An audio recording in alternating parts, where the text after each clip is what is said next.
চলো সুশিক্ষার সন্ধানে দেশের কল্যাণে এই প্রতিপাদ্যকে ধারণ করে চাঁপাইনবাবগঞ্জের গোমস্তাপুর উপজেলার পার্বতীপুর ইউনিয়নের মৃধাপাড়া উচ্চ মাধ্যমিক বিদ্যালয়ের ৩০ বছর পূর্তি উদযাপিত হয়েছে। বিস্তারিত থাকছে চাঁপাইনবাবগঞ্জ থেকে মোহাম্মদ শাহিনের প্রতিবেদনে।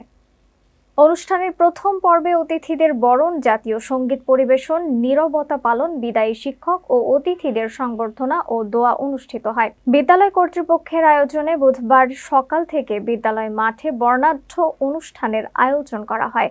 প্রধান অতিথি ছিলেন প্রফেসর হাবিবুর রহমান, অধ্যক্ষ রাজশাহী কলেজ।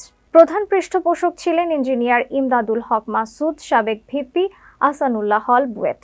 প্রধান বক্তা ছিলেন মুয়াজ্জেম হোসেন, চেয়ারম্যান ৪ নং পার্বতীপুর ইউনিয়ন পরিষদ। বিশেষ অতিথি ও স্থানীয় বিশিষ্টজনরা বিদ্যালয়ের অবদান ও মানসম্মত শিক্ষার প্রয়োজনীয়তা তুলে ধরেন। দ্বিতীয় পর্বে শিক্ষার্থীদের অংশগ্রহণে মনোজ্ঞ সাংস্কৃতিক অনুষ্ঠানের মাধ্যমে দিনব্যাপী আয়োজন সম্পন্ন হয়।